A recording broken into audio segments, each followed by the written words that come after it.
What's up, guys? It's Mike. Sorry I haven't made a video in a long time. I have a new project. I'm starting, I wouldn't say really a business, but a little something, making holsters for guns. If you guys don't know, I love my car and I like guns. So if you guys want to check out my website, it's called phantomconcealment.com. There's also an Instagram on there too. So check out the website. If you guys like guns, you guys need a holster made, let me know. In the meantime, I'll still make videos for you guys.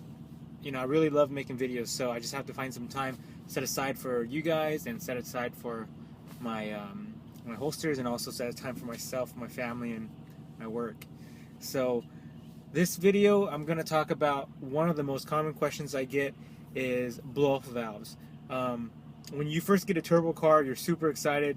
You want to get something that makes the turbo sound really nice. So what comes to mind? It's basically a blow-off valve, and I'm guilty of that too.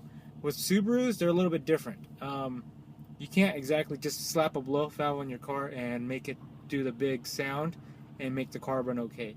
I have a video up that's pretty old actually of my car having a blow-off valve, and it ran a little bit weird. It ran fairly smooth, but every once in a while the car would backfire, so basically it would pop after deceleration. So I'd accelerate really hard, go to shift. Between the shifts, it'd pop, and that's not what you want.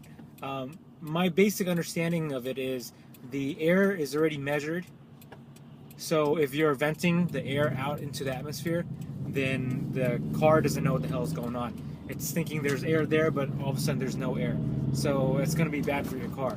So basically, just to sum it up, no blow-off valve for your stock Subaru, because it cannot run that way. If you have another system where you're doing a front mount intercooler, the air is not measured yet. So yes, you can have a blow-off valve. If I'm wrong, correct me. That's my basic understanding of it. All I know is when I had the blow-off valve on the car, it sounded really weird. It sounded cool for a second, but when it popped, I didn't like it. So I went ahead and removed it right away. And I went with the other option, was buying a cob intake. The cob intake makes the car sound very loud. So that's a really good option. Instead of buying a blow-off valve, you get a cob intake like I did, and you can hear the stock one, and you can hear the intake. It sounds like a freaking airplane sometimes. It sounds really cool, but it's also really expensive because you obviously have to get the access port too. But that's my suggestion. If you guys want to get a blow-off valve, just make sure you do your research. I did my research, but I'm like, hey, you know, people are maybe exaggerating, so I didn't listen. I went ahead and got it anyways. But that's pretty much it. And you know, I get this other question where people ask me, hey Mike, why aren't you on the forums?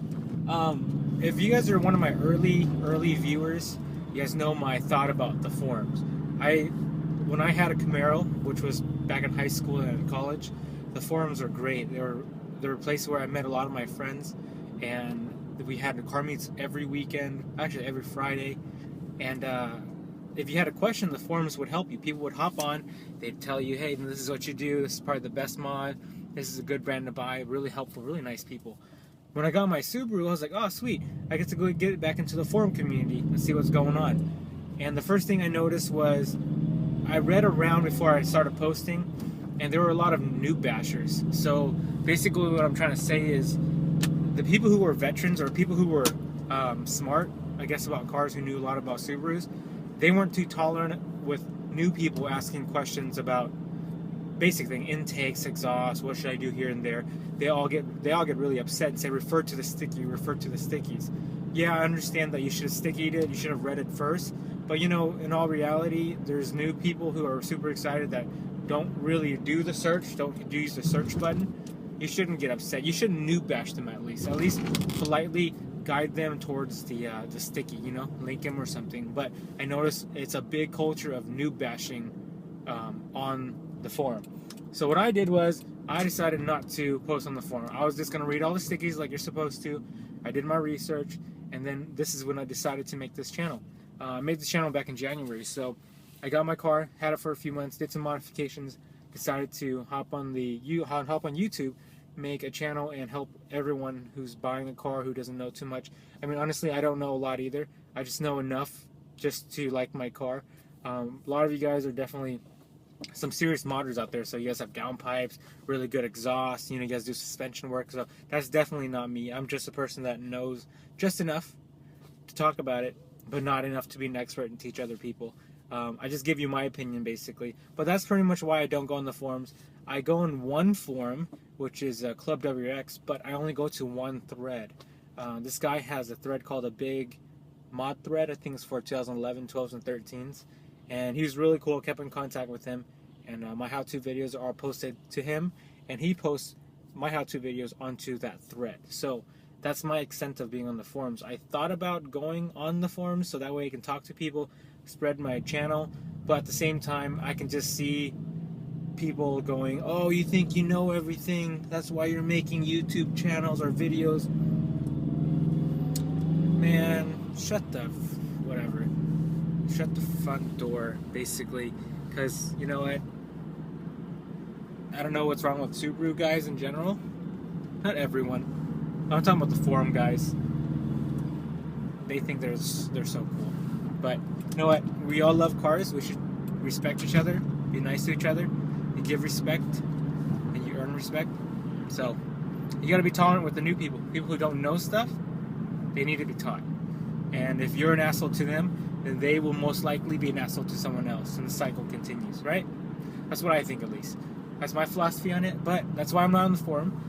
Maybe I will hop on it one day, and if you guys want to spread my channels out to the forums, you're more than welcome to post a thread or start a new thread and let them know, hey, this is a channel you guys can watch, and maybe they'll watch it. But I don't post it myself. But guys, thanks for watching. In the meantime, check out my Instagram, Smurfinwrx. I know I haven't been around to make a lot of videos, but when I'm not making videos, I can answer almost every question on Instagram because it's always with me. And if you guys have holster needs, let me know on my channel or even on my Instagram, and I can make one for you guys. Check out the channel. Thanks guys for watching. Talk to you guys later. My Subaru, and I kept jerking the car around. I couldn't drive it.